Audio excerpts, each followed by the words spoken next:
The massive alien ship moved through space like a dark mountain.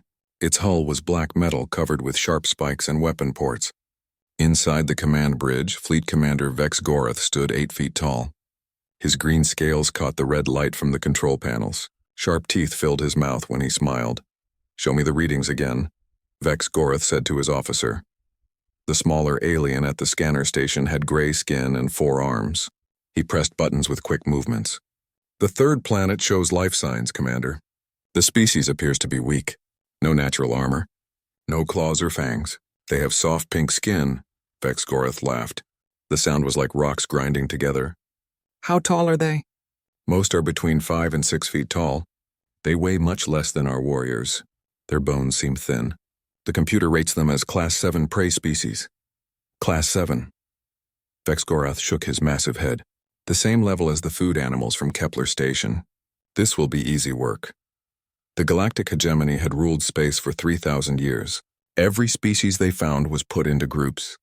Class 1 were the strongest fighters. Class 9 were the weakest creatures that could barely think. Class 7 meant the beings were smart enough to be useful as workers but too weak to fight back. On the blue planet called Earth, things were very different. Captain Park Ji-ho stood in the control room of the human space station. He watched the alien ship approach through the big window. His hands were steady, but his heart was beating fast. "They are not answering our messages," said Dr. Kim Na-ri. She was the team's language expert. Her fingers moved across the computer keyboard. "I have been sending math problems and music. Basic friendship signals." Park Ji-ho nodded. "Keep trying. Maybe they need time to understand."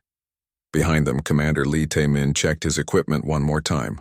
He was shorter than Park Ji-ho, but his muscles were like steel cables. Scars crossed his hands and face. His eyes were calm and alert. "Something feels wrong about this," Lee Tae-min said quietly. "Their ship has too many weapons for a peaceful visit." Park Ji-ho turned to look at him. "The world leaders want us to try peace first. We have to show them that humans are friendly." Lee Tae-min touched the small knife hidden in his boot. "I hope they want to be friendly too." On the alien ship, Vex Gorath was getting impatient. "Are they trying to communicate?" "Yes, Commander. They send simple signals. Numbers and sounds. Very primitive. Do they have weapons?" The scanner officer checked his screens. "Some basic projectile weapons. Chemical explosives. Nothing that could hurt our shields. Their technology is hundreds of years behind ours." Vex Gorath walked to the main screen. "Earth looks small and blue. So peaceful, so helpless. How many of them are there?" "About 7 billion on the planet's surface." "Good. That means plenty of workers after we break their will." Vex Gorath turned to his weapons officer. "Destroy their communication station. Show them what happens when prey tries to speak to predators." The human space station shook as the first energy blast hit. Alarms started ringing. Red lights flashed everywhere. "They are firing on us," Dr. Kim Na-ri shouted over the noise. Park Ji-ho grabbed the emergency radio. "All stations, this is First Contact Team. The aliens are attacking. Repeat, they are attacking us." Another blast rocked the station. The lights went out for a moment. When they came back on, Lee Tae-min was already moving toward the escape pods. "We need to leave now," he said. "This place is going to break apart." The 3 humans ran through shaking corridors. Metal pieces fell from the ceiling. Smoke filled the air. Behind them, the station was being torn apart by alien weapons. They reached the escape pod bay just as the worst blast hit. The whole station twisted like a broken toy. Park Ji-ho was thrown against a wall. Blood ran down his face. "Get in the pod," Lee Tae-min ordered. He helped Park Ji-ho to his feet. Dr. Kim Na-ri was already inside the small escape ship. "The controls are damaged," she called out. Lee Tae-min pushed Park Ji-ho into the pod and jumped in after him. "I can fly anything." His hands moved over the controls. The pod shook and started to move, but they were too late. The station exploded behind them in a ball of fire. The shockwave hit their tiny ship like a giant hammer. The pod spun out of control. "We are being pulled into their ship," Dr. Kim Na-ri said. Her voice was scared but steady. Lee Tae-min fought with the controls, but it was no use. A blue beam from the alien ship had caught them. They were being dragged toward the huge dark hull. "Listen to me," Lee Tae-min said quickly. "When we land, stay together. Do not fight unless I give the signal. We need to learn about them first." The pod crashed into the alien ship's landing bay. The impact threw all 3 humans around inside their small space. Park Ji-ho hit his head and did not get up. Lee Tae-min checked his pulse. He is alive but hurt badly. Dr. Kim Nari was bleeding from a cut on her arm. What do we do now? Before Lee Tae-min could answer, the pod door was ripped open. 3 huge alien soldiers looked in at them. Each one was twice the size of a human. They had green scales and sharp claws. Their yellow eyes showed no kindness. One of them spoke in a deep voice. The words sounded like growling. They reached in with their clawed hands and pulled the humans out. Lee Tae-min did not fight back. Not yet, he needed to see more. To learn. To understand what they were facing. The aliens carried the 3 humans through metal corridors. Everything was built for creatures much larger than people. The walls had scratches from claws. The air smelled like old meat. They were brought to a large room where Vex Gorath waited. The alien commander looked down at the small humans. He seemed disappointed. "These are the beings that tried to communicate with us," he said to his officers.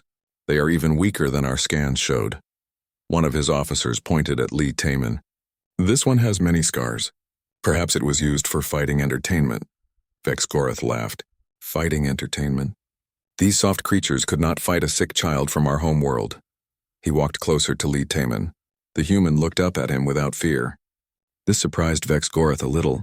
"Put the injured one in the medical cell. Keep him alive for study.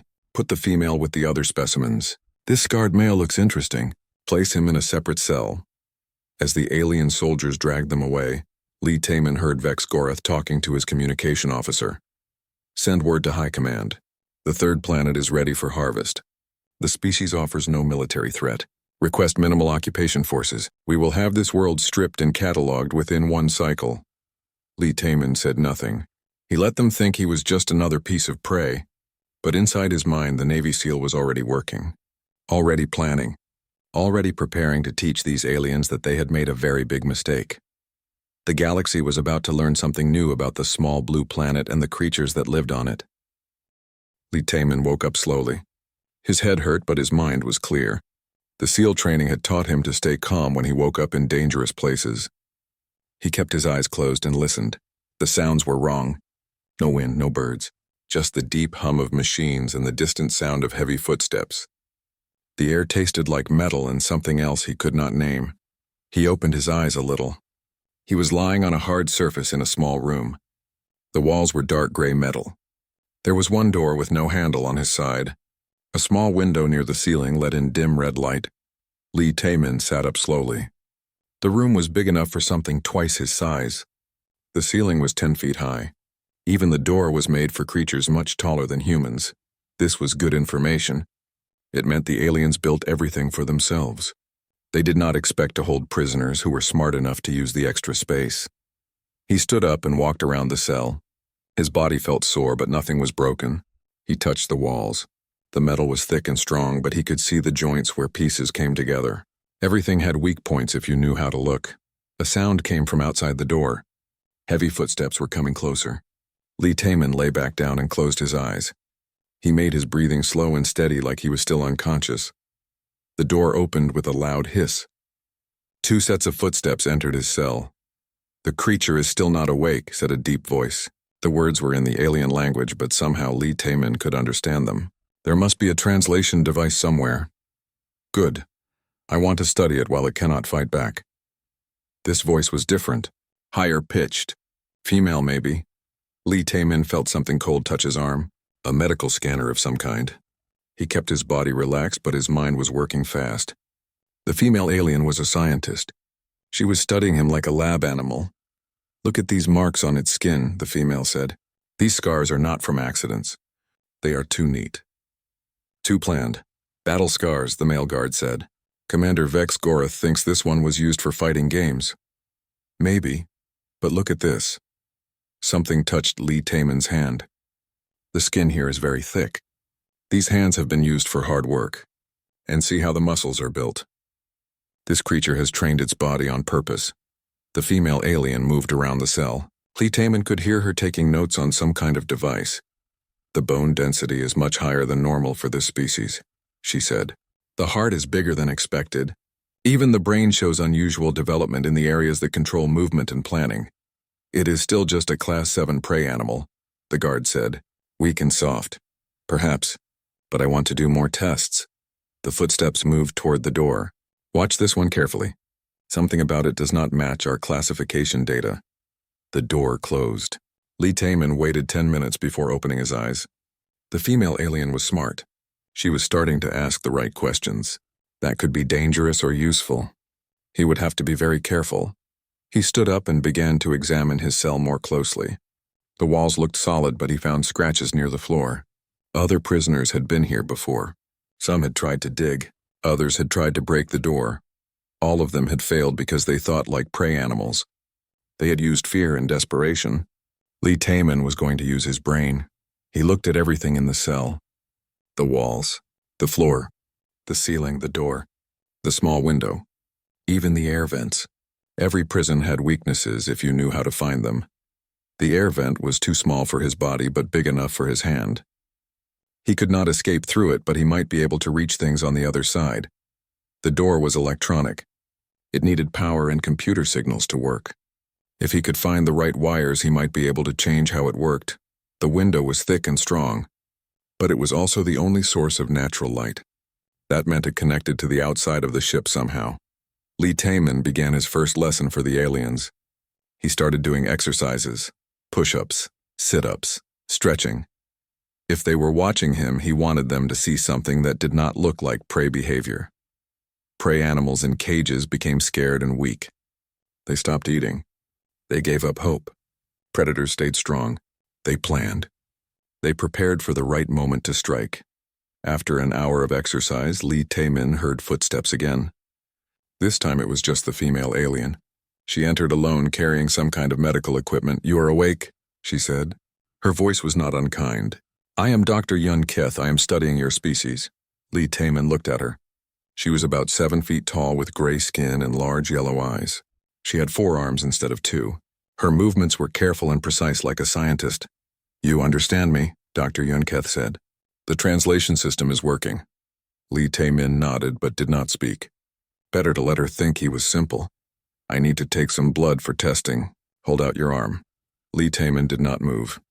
Dr. Yun Keth stepped closer with her medical tool. When she was close enough, Lee Taman moved, not to attack but to test her reflexes. He shifted his weight quickly to one side like he was going to grab her equipment. Dr. Yun Keth jumped back with surprising speed. Her forearms spread wide in a defensive position. Her eyes went very large. "Interesting," Lee Taman said quietly. It was the first word he had spoken. Dr. Yun Keth stared at him. "You moved very fast. Faster than our data said was possible for your species." Lee Taman sat back down on the floor. He made himself look relaxed and harmless again. Just startled. No harm meant, but Dr. Yun Keth was not fooled. She kept her distance as she took out a different tool. This one could take blood samples from far away. "Your heart rate did not increase during that movement," she said while working. "A scared creature's heart beats faster." "Yours stayed the same," Lee Taman shrugged. "Maybe I'm not scared. All prey animals are scared when captured by predators. It is basic biology. Maybe your biology books are wrong." Dr. Yun Keth finished taking her blood sample. She stared at Lee Taman for a long moment. "What are you?" she asked. Lee Taman smiled. It was not a kind smile. "I am a teacher, and class is about to begin." Dr. Yun Keth left the cell quickly. Lee Taman could hear her talking to the guards outside. Her voice sounded worried. Good. Worry was the first step toward fear. And fear was the first step toward respect. Lee Taman went back to his exercises. He had work to do. The aliens thought they had captured a helpless prey animal. Soon they would learn that they had brought something much more dangerous onto their ship. Something that thought, something that planned, something that never gave up. The lesson was about to begin. 3 days passed before Lee Taman made his move. He had used the time to learn the guard schedules and study the ship's sounds. Every machine had its own rhythm. Every shift change happened at the same time. The aliens liked order and routine. That would be their weakness. Late in the ship's night cycle, when most of the crew was sleeping, Lee Taman went to work. He had spent hours loosening a small piece of metal from the air vent.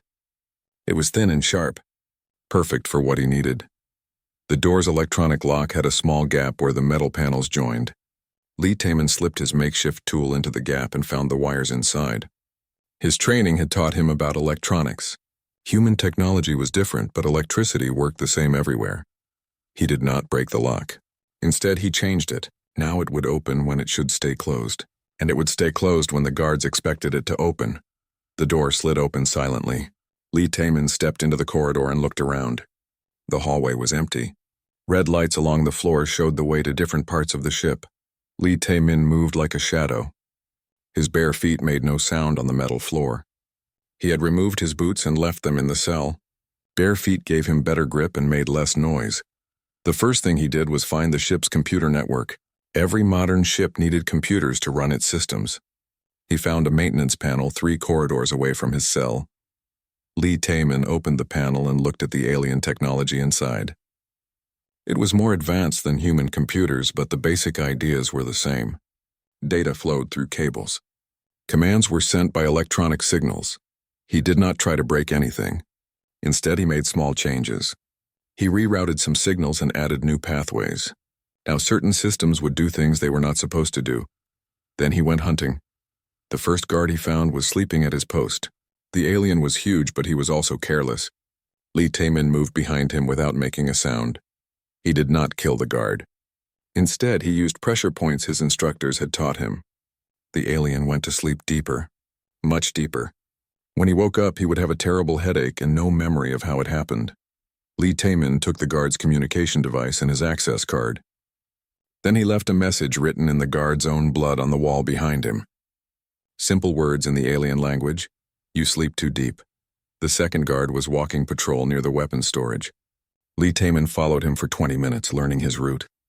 The alien checked the same doors in the same order every time. When the guard stopped to examine a door lock, Lee Taemin struck. This time, he used a sleeper hold that would keep the alien unconscious for hours. He arranged the guard's body to look like he had fallen and hit his head. But he left another message nearby. This one said, "Predators do not fall asleep while hunting." The third guard was more alert. He kept looking over his shoulder and checking dark corners. Good. Fear was making him smarter. But fear also made mistakes. Lee Taemin used the air vents to get above the guard. When the alien passed under a maintenance hatch, the human dropped down behind him. The guard spun around fast with his weapon ready. He found nothing. Lee Taemin was already gone, moved to another hiding place. The guard searched for 10 minutes but saw only shadows and empty corridors. When the guard finally gave up and continued his patrol, he found a message carved into the metal wall. "The prey is watching you." By morning, 3 guards had been found unconscious or babbling about invisible attackers. The messages were discovered by the day shift. Within an hour, every crew member on the ship had heard about them. Dr. Yun Keth was called to examine the scenes. She studied the messages and the condition of the guards. Her 4 hands moved quickly as she took notes. "The writing is perfect," she told Commander Vex Gorath. "No mistakes in grammar or spelling. This creature has learned our language completely in just 3 days." Vex Gorath's scales were darker than usual, a sign that he was angry. How did it escape from the cell? The door lock shows signs of tampering. But the electronic systems are undamaged. Someone reprogrammed the lock from the inside. That requires advanced technical knowledge. It is still just a prey animal. Lock it in a stronger cell. Dr. Yun Keth looked at her commander. "Sir, I think we need to reconsider our classification of this species. Class 7 prey. The computers do not make mistakes. The computers only know what we tell them. What if our first scans were wrong?" Vex Gorath growled deep in his throat. "Double the guard patrols. Install motion sensors in every corridor. If this thing gets out again, we will be ready for it." Lee Taemin was returned to his cell, but now it was different. The door had 3 separate locks instead of 1. Cameras watched every corner. Motion sensors covered the walls. It did not matter. Lee Taemin had already won the first battle. The crew was afraid. They jumped at shadows. They questioned every sound. On Earth, the alien invasion was not going as planned either. The Corvani ground forces had expected easy victory over helpless prey. Instead, they found organized resistance. General Choi Byung-ho had used the 3 days to prepare Earth's defenses. Every major city now had hidden weapon caches and communication networks. The aliens controlled the skies, but humans owned the ground. Captain Yu Sung-ho led a strike team against an alien supply base. His soldiers moved at night using tactics the aliens had never seen before. They struck fast and disappeared before the enemy could respond. The aliens had superior technology, but they fought like they expected their enemies to stand still and die. Humans fought like they expected to be outgunned and outnumbered. Every human soldier knew how to hide, how to run, and how to make every shot count. Admiral Song Hyejin coordinated naval attacks on alien landing craft. Human submarines were much smaller than alien ships, but they were harder to find. They attacked from underwater where the aliens never thought to look. Dr. Han Mi-young worked with captured alien technology. Human scientists were used to working with limited resources and making old equipment do new jobs. Alien technology was advanced, but it was also overbuilt and complicated. The humans began to understand how their enemies thought. The aliens believed that bigger was always better. Stronger was always winning. More advanced was always superior. But humans had learned different lessons from their history. Sometimes smaller was better because it was harder to hit. Sometimes weaker was better because it made the enemy careless. Sometimes simpler was better because it broke down less often. In his cell, Lee Taemin felt the ship shaking as it received messages from the ground forces. The aliens were learning that their easy conquest was becoming a long and costly war. He smiled in the darkness. His job was just beginning. The crew was afraid of shadows now. Soon they would be afraid of the light too. The hunter was teaching the prey a very important lesson. In the right hands, intelligence was the deadliest weapon in the galaxy. The ship's alarms woke everyone at 0300 hours. Red lights flashed in every corridor. Emergency messages echoed through the communication system in the alien language. All security teams to level 7. Intruder alert. Repeat intruder alert. But Lee Taemin was still in his cell. The cameras showed him sleeping peacefully on his narrow bed. The motion sensors detected nothing unusual. All 3 door locks remained secure. Commander Vex Gorath stormed onto level 7 with his best warriors. They found chaos. The corridor walls were covered with messages written in perfect Corvini script. But these were not threats or warnings, they were lessons. The Battle of Stalingrad, 1942, read the first message. Human defenders held a city against superior forces for 200 days. They used the ruins as cover. They made every building a fortress. The attackers had better weapons, but the defenders had better knowledge of the terrain. The second message was longer. The Vietnam War, 1955-1975.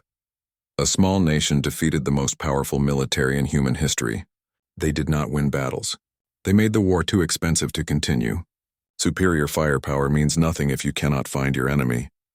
More messages covered the walls of the armory level. Each one described a human conflict where the weaker side had won through superior tactics and determination. Find the creature that wrote these, Vex Gorath ordered his security chief. War leader. Crix Vonar. Crix Vonar was the ship's most experienced hunter. He had tracked prey animals across 100 worlds. His yellow eyes scanned the corridor for any sign of the intruder. There are no footprints, Commander. No scent trails. No DNA traces. It is as if the messages appeared from empty air. Nothing moves through this ship without leaving traces. Yes, sir, but we cannot find any. Dr. Yun Keth arrived with her scanning equipment. She examined each message carefully. Her 4 hands worked fast as she took readings. The writing material is iron oxide mixed with water, she reported. Rust and moisture from the ship's own systems. But look at this, Commander. She pointed to the wall near the first message. There was a small hole in the metal, no bigger than a human finger. Someone reached through the maintenance shaft and wrote on the wall from the other side. They never entered this corridor at all. Vex Gorath's scales turned darker. Search every maintenance tunnel on the ship. Yes, sir. But, Commander, there is something else you should see. Dr. Yun Keth led them to the computer core 3 levels down. More messages covered the walls around the main databanks. Modern human warfare, one message read. Urban combat in Mogadishu, 1993. 18 human soldiers held off over 1,000 enemy fighters for 15 hours. Superior numbers mean nothing if the terrain favors the defender. Another message described ancient Earth battles. Thermopylae, 480 BC. 300 Spartan warriors delayed an army of 100,000. They did not win the battle. They bought time for their allies to prepare. Sometimes losing while fighting is better than winning while running. How does it know our history database access codes? Crix Vonar asked. Dr. Yun Keth checked her scanner readings. It does not need access codes. Look at these scratches around the data ports. Someone has been connecting primitive tools directly to our systems, bypassing all security by using pure mechanical interface. That should not be possible.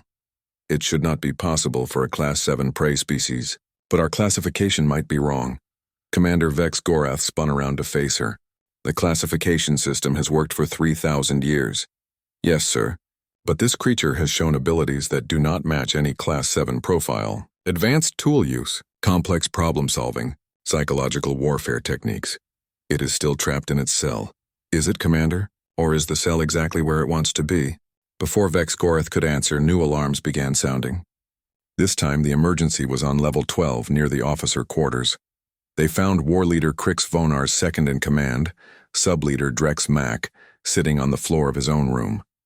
His eyes stared at nothing. His hands shook like leaves in a storm. "What happened to you?" Vex Gorath demanded. Drex Mack looked up with terrified eyes. "It was in my room, Commander." "Waiting in the dark, what was in your room?" "The human. The prey creature. It spoke to me." Dr. Yoon Keth scanned Drex Mack with her medical equipment. "No physical injuries. But his stress hormones are at dangerous levels. He is in severe psychological shock." "What did it say to you?" Vex Gorath asked. Drex Mack's voice was barely a whisper. "It told me about human history, about something called World War II, about camps where they put their enemies. It said humans learned that there are things worse than death." "Did it threaten you?" "No, Commander. It just talked. Like a teacher giving a lesson. But its eyes..." Drex Mack shuddered. Its eyes were like looking into the void between stars. Cold and patient and hungry. Vex Gorath looked around the room. There was no sign of forced entry. No indication that anyone had been there except Drex Mack. "How did it get in here?" "I do not know. I woke up and it was sitting in my chair, like it had been waiting for me to wake up." Dr. Yunketh found something interesting near the room's air vent. "Commander, look at this." She held up a small piece of metal. It was shaped like a key. "This fits the lock mechanism for the air circulation system. Someone has been moving through the ventilation shafts. The vents are too small for that creature to fit through." "Yes, but not too small for tools. Or for someone to reach through and manipulate things on the other side." More reports came in throughout the day. Crew members found messages in their personal quarters. Others reported seeing shadows where no shadows should be. Equipment started malfunctioning in ways that seemed almost intelligent. The ship's lights began turning on and off in patterns. When Dr. Yun Keth analyzed the patterns, she discovered they were Morse code. An ancient human communication system. The message repeated over and over. "You are being hunted. The prey has become the predator. Class 7 was a mistake." By evening, half the crew was requesting transfers to other ships. The other half refused to patrol alone. Guard posts were abandoned. Security rounds were skipped. Commander Vex Gorath called an emergency meeting with his senior officers. "This ends now," he announced. "We are warriors of the hegemony. We do not run from prey animals." War Leader Crix Vonar shifted uncomfortably in his seat. "Commander, perhaps we should consider Dr. Yoon Keth's recommendation to reclassify the species." "Never. That would mean admitting our scouts made a mistake. It would mean admitting that our classification system failed. The High Command would see that as weakness." Dr. Yoon Keth activated her data display. "Sir, I have been studying the creature's behavior patterns. This is not random violence or desperate escape attempts. This is organized psychological warfare." The display showed a map of the ship with red marks indicating every location where messages had been found or crew members had been affected. "Look at the pattern. It started with the guard posts to create fear, then moved to the technical areas to show intelligence. Now it is targeting our personal spaces to create paranoia. Each phase builds on the previous one." "What is your point, Doctor?" "My point is that this creature is not trying to escape. It is trying to break our will to fight. It is treating this ship like a battlefield and us like enemy soldiers. Impossible. Prey animals do not think like that." "Exactly, Commander. Prey animals do not think like that. But predators do." The meeting was interrupted by an urgent communication from the bridge. One of the junior officers sounded panicked. "Commander, you need to see this. The human is sending a message to our fleet." They rushed to the bridge. On the main communication screen, a message was playing in perfect Galactic standard. It was Lee Taman's voice, calm and professional. "This is a message for the Galactic Hegemony High Command. My name is Lee Taman, Commander, United States Navy SEALs. I am currently a guest aboard one of your vessels. The image showed Lee Tae-min sitting calmly in his cell. But somehow he had accessed the ship's external communication array. I wanted to inform you that your classification system contains a significant error. Humans are not Class 7 prey. We are apex predators who have spent 10,000 years learning how to hunt things that are bigger and stronger than we are. Lee Tae-min smiled at the camera. It was not a cruel smile. It was the patient smile of a teacher. I am going to give you a demonstration. In the next 72 hours, I will take control of this ship without killing a single crew member. I will do this to show you what happens when you mistake restraint for weakness. The message ended. Commander Vex Gorath stared at the blank screen. Around him, his officers waited in silence. The hunt had begun, but now no one was sure who was the hunter and who was the prey. The message from Lee Tae-min reached Hegemony High Command within 6 hours. Supreme War Leader Gexvrak read it 3 times before calling an emergency council meeting.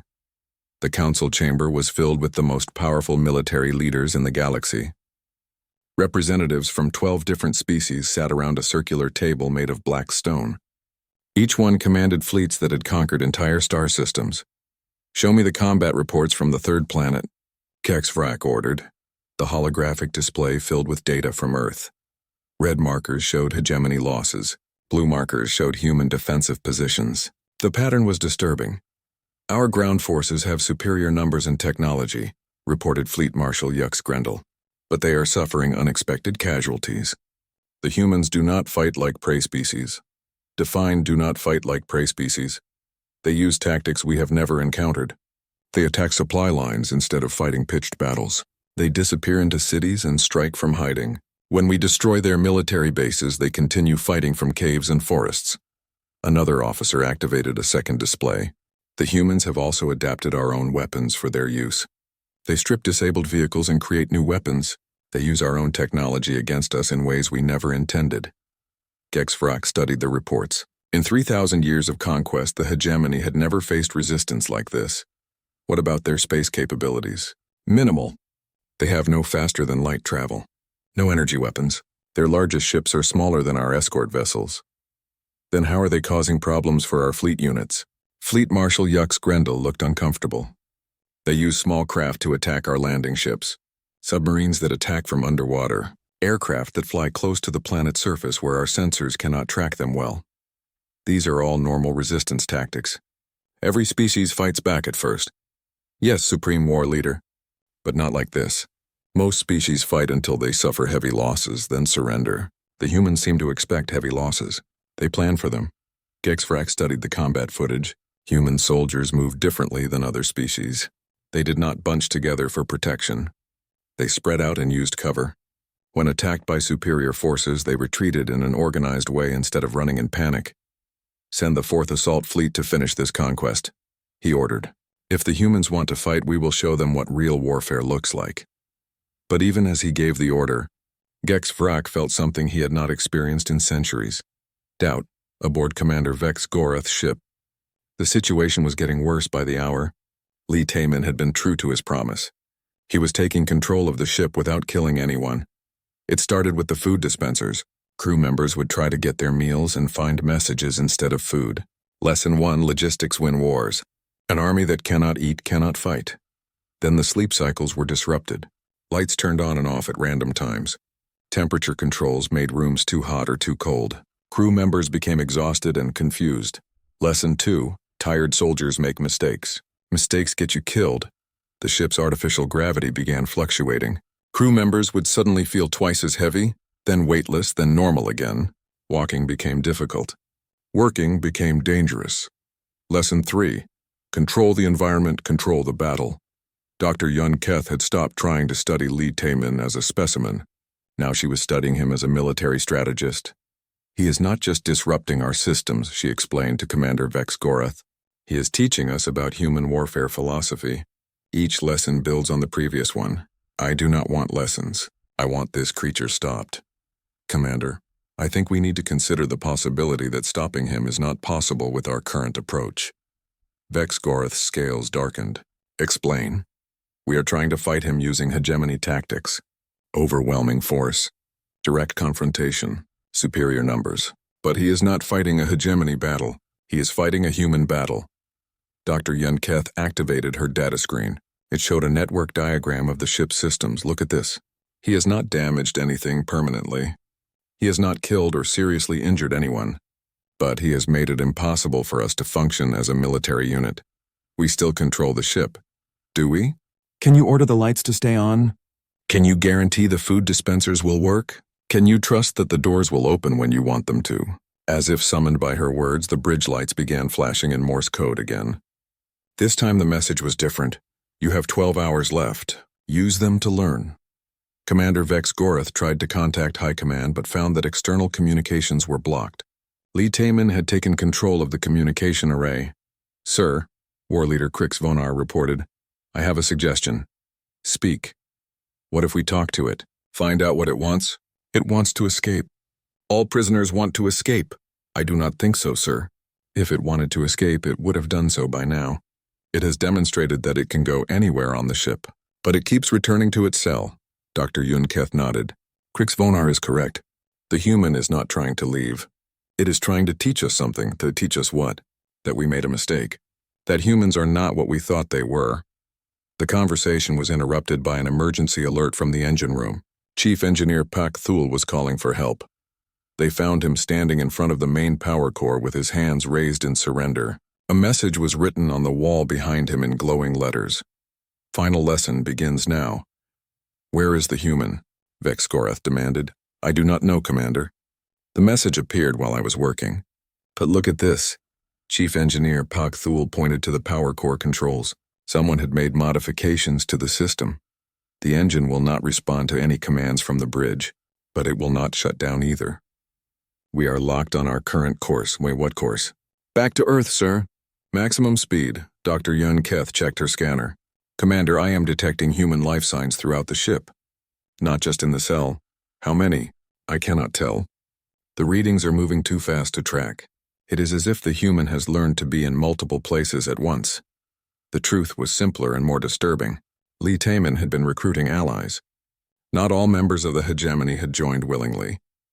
Many species had been conquered and forced to serve. Engineer Pak Thul was from a peaceful species that had been enslaved 50 years ago.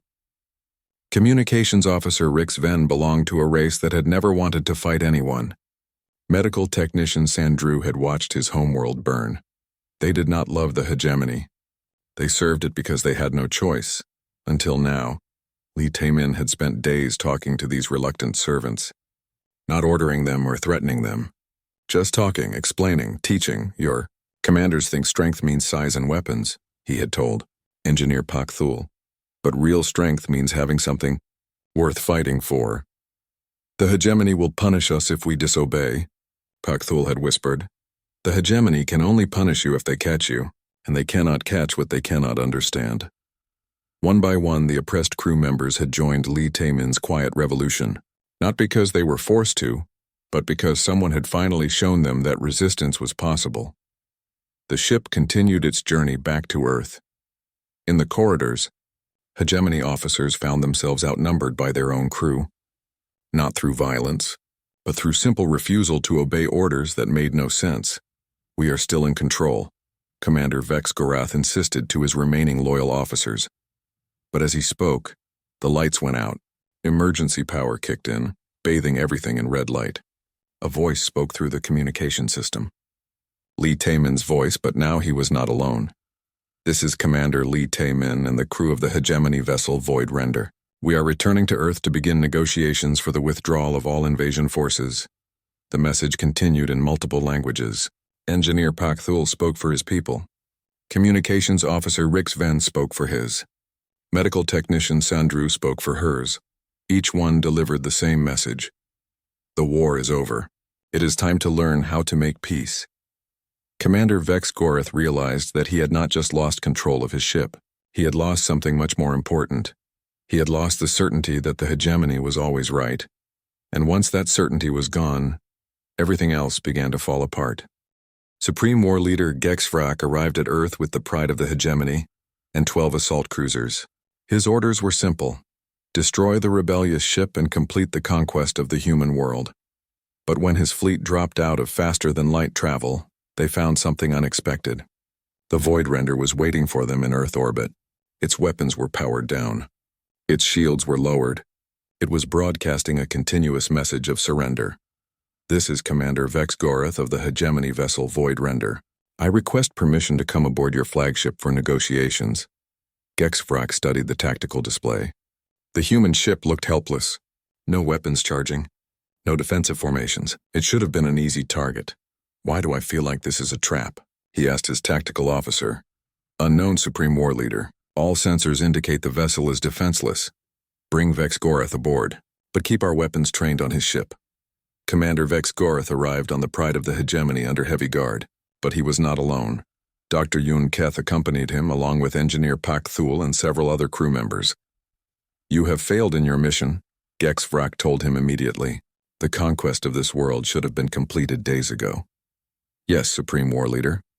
I have failed, but I have also learned something important. Speak." Vex Gorath activated a holographic display. "The humans are not Class 7 prey. Our classification system is wrong. Impossible. The system has worked for 3,000 years. The system worked because we had never encountered a species like humans before." Dr. Yun Keth stepped forward. "May I present our findings?" Gexvrak nodded. The scientific data began flowing across the display screens. "Humans appear physically weak compared to most hegemony species," Dr. Yun Keth explained. "But their real strength is not physical. It is mental. They adapt faster than any species we have studied. All species adapt to survive. Not like this. Watch these combat recordings from the planet's surface." The display showed human soldiers in battle against hegemony forces. At first, the humans fought in ways that made sense to hegemony tacticians. Infantry formations, defensive positions, standard military doctrine. But within hours, their tactics began to change. They started using unconventional weapons, improvised explosives, captured alien equipment modified for human use, attack patterns that seemed to predict hegemony responses. "This footage covers 72 hours of combat," Dr. Yun Keth continued. "By the end, the humans were fighting in ways our tactical computers could not predict. They were evolving their strategy in real time. One human did this to your entire ship," Gexvrak observed. "Not just one human. One human who taught others, including members of our own crew." Engineer Pak Thul stepped forward nervously. "Supreme War Leader, the human showed us something we had never considered." "What?" "That there is a difference between serving because you must and fighting because you choose to." Gexvrak studied the alien engineer. Pak Thul's species had been conquered decades ago. They were reliable workers but had never shown any independence before. "You are saying this human turned you into a traitor?" "No, sir. He showed me that I was already a traitor. To myself, to my people, to everything I believe in." Pathul's voice grew stronger. "The human did not make me rebel. He made me remember what I was rebelling against." The Supreme War Leader looked around the room. Other conquered species were nodding in agreement. Even some of his own officers looked uncertain. "Where is this human now?" "On the bridge of my ship," Vex Gorath answered. "Waiting to meet with you." "Bring him here." "He says he will only meet on neutral ground. He suggests the human space station orbiting their planet." Gexvrak's scales darkened with anger. "A prisoner does not dictate terms to the Supreme War Leader of the Galactic Hegemony. Respectfully, sir, he is no longer a prisoner, and we are no longer in control of the situation." Before Gexvrak could respond, alarms began sounding throughout his ship. The tactical displays showed impossible readings. Human vessels were rising from the planet's surface. Hundreds of them, small ships that should have been easy targets for hegemony weapons, but they were moving in patterns that made no sense. Instead of attacking, they were surrounding the hegemony fleet. Not threatening, just positioning themselves so that any weapon fired would risk hitting friendly ships. "They are using our own formation against us," the tactical officer reported. "If we fire on the small ships, we will hit each other."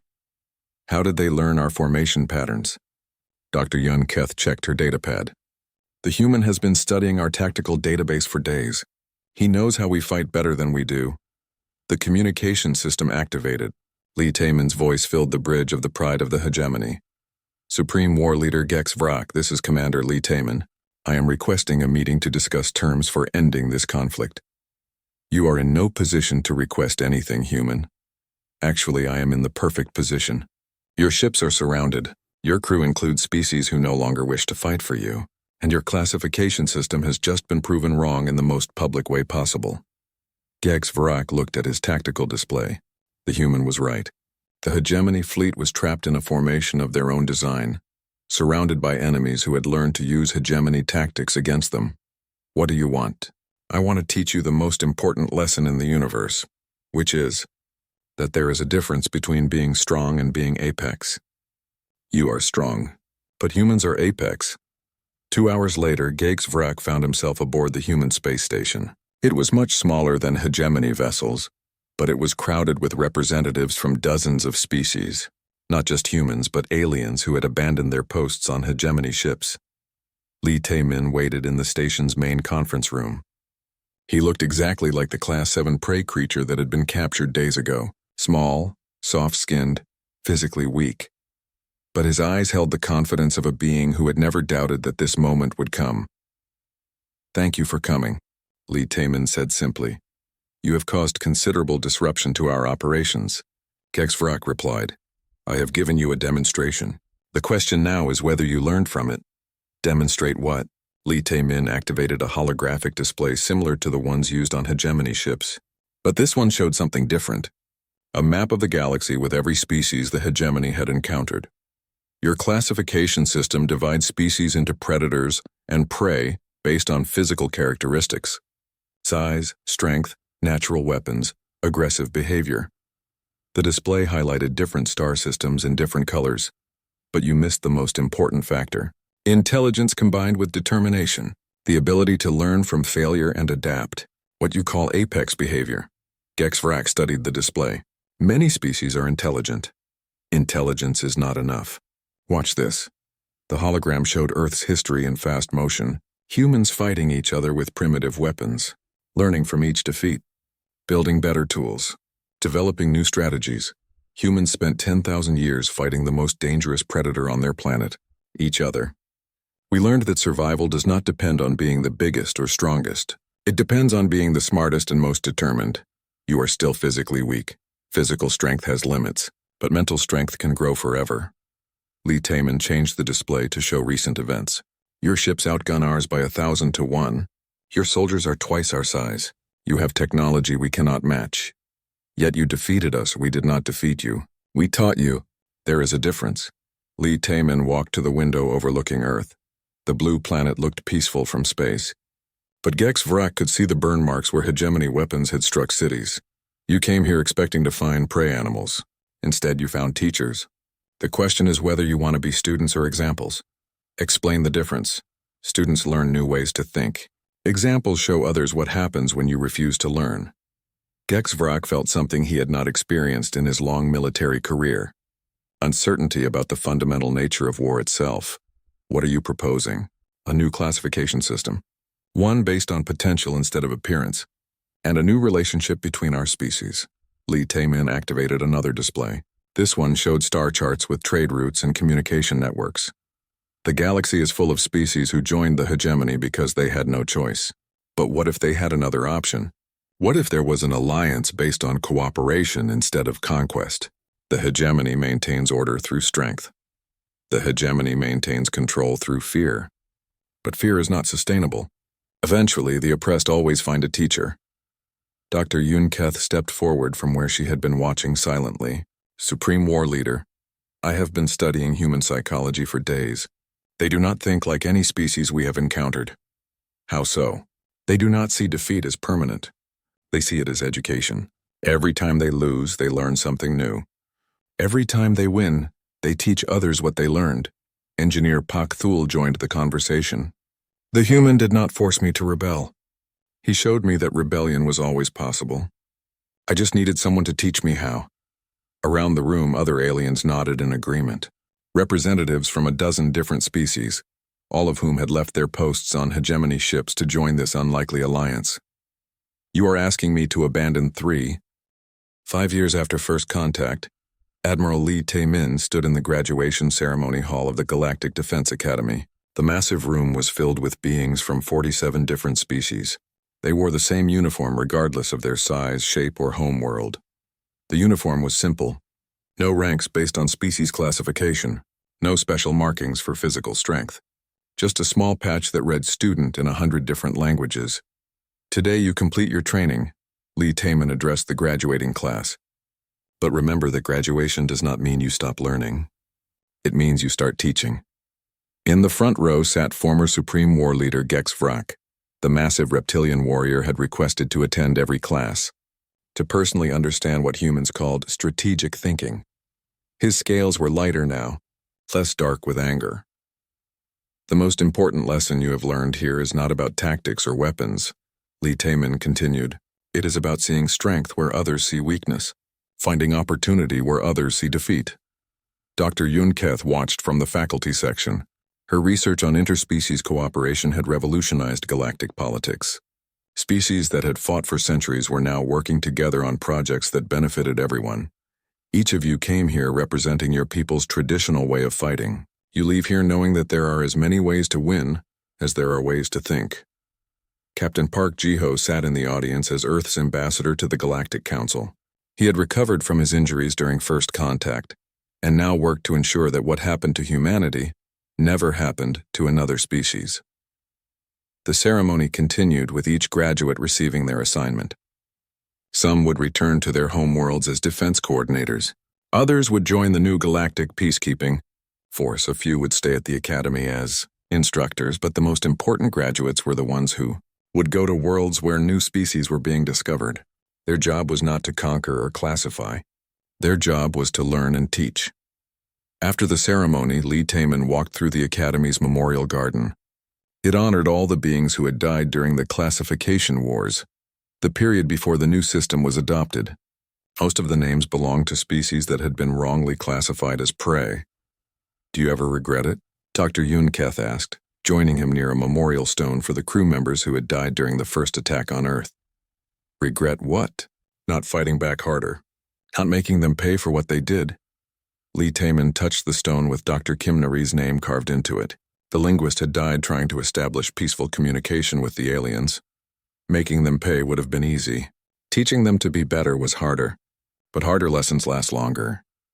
They walked to the edge of the garden where a large window showed Earth rotating slowly below.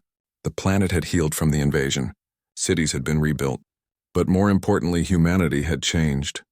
The children born since first contact do not understand why anyone would classify species by their appearance, Dr. Yunketh observed. Good. That means we taught the lesson correctly.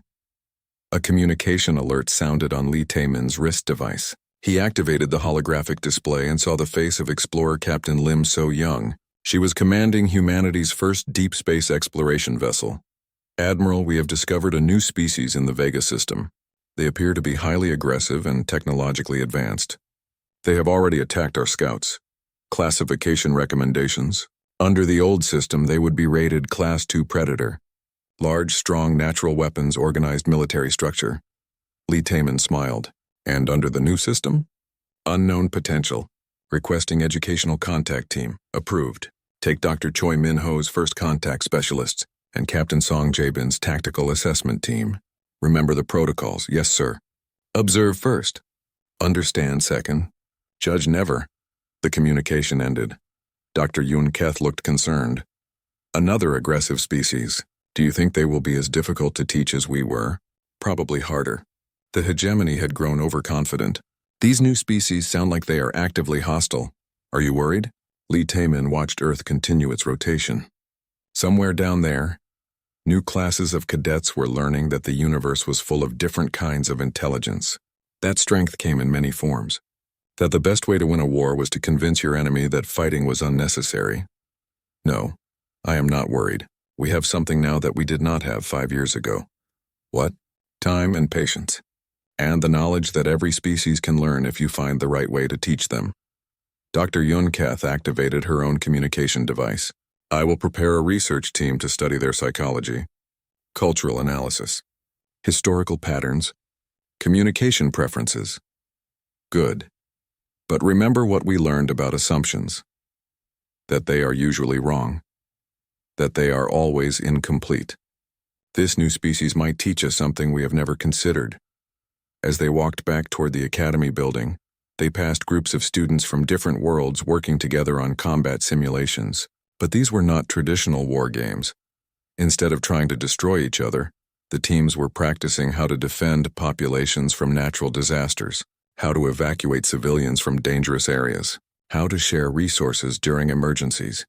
The Academy had learned that the best warriors were the ones who protected, rather than conquered.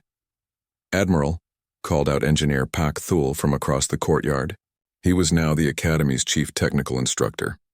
"The new shield harmonics you requested are ready for testing." "Defensive shields?" "Yes, sir. But these are different. Instead of stopping attacks, they convert kinetic energy into usable power. An attacking ship actually makes the defender stronger." Lee Taemin nodded approvingly. "Another way to turn aggression into cooperation." "Well done." The three of them entered the main Academy building. The walls were covered with displays, showing the current status of every known species in the galaxy. Green indicators showed species that had adopted cooperative governance. Yellow showed species still in transition. Red showed species that remained hostile. There were fewer red indicators each year. "The Kelvaran Empire has requested admission to the Galactic Cooperative," Dr. Yun Keth reported, checking the latest updates. "They want to send a diplomatic mission to Earth. The same empire that declared war on 3 neighboring systems last year?" "The same one. Apparently they have been studying our conflict resolution methods. They want to learn how to solve disputes without destroying planets." Lee Taemin made a note on his personal datapad. "Schedule a meeting with President Moon Jae-in." This could be an important opportunity. They reached Lee Taemin's office on the top floor of the Academy. The room was simple but functional. One wall was covered with star charts showing the current location of every exploration and education team. Another wall displayed messages from species that had successfully transitioned from conquest-based societies to cooperative ones. "Admiral," Dr. Yun Keth said as she prepared to leave, "do you think we will ever reach a point where every species chooses cooperation over conflict?" Lee Taemin sat at his desk and looked out at the stars. Somewhere in that vast darkness, new civilizations were developing. Some would be peaceful. Others would be aggressive. All of them would eventually face the same choice that humanity and the hegemony had faced. No. There will always be species that choose violence first. But that is why we exist now, to make sure they learn that there are better choices. And if they refuse to learn, Lee Taemin's expression became serious. Then we teach them the way we were taught. Firmly, clearly, and with absolute certainty that the lesson will be understood. Dr. Yun Keth nodded and left the office. Lee Taemin returned to his work, reviewing reports from teams across the galaxy. Each report told the same story in different ways. Species were learning that cooperation was more effective than conquest, that diversity made civilizations stronger, that the universe was big enough for everyone to thrive. But most importantly, they were learning that there was always someone watching. Someone ready to teach. Someone who understood that the greatest predators in the universe were not the ones who destroyed their enemies. They were the ones who turned their enemies into allies. As the Academy's first day ended, Lee Taemin received a final message. It was from a species on the far edge of the galaxy that had just discovered faster-than-light travel. They had detected the Academy signals and wanted to know more about this cooperative galactic civilization they had heard about. Lee Taemin smiled and began composing a reply. It started with the same words he had used 5 years ago when speaking to Supreme War Leader Gex Vrak. "Welcome to class. Lesson 1 begins now." The galaxy was a very large classroom, and humans, it turned out, were very patient teachers. But the most important lesson they taught was the simplest one. Everyone could learn, if they were willing to listen. And if they were not willing to listen, well, humans had learned some very effective ways to get people's attention. The universe was full of students. They just did not know it yet.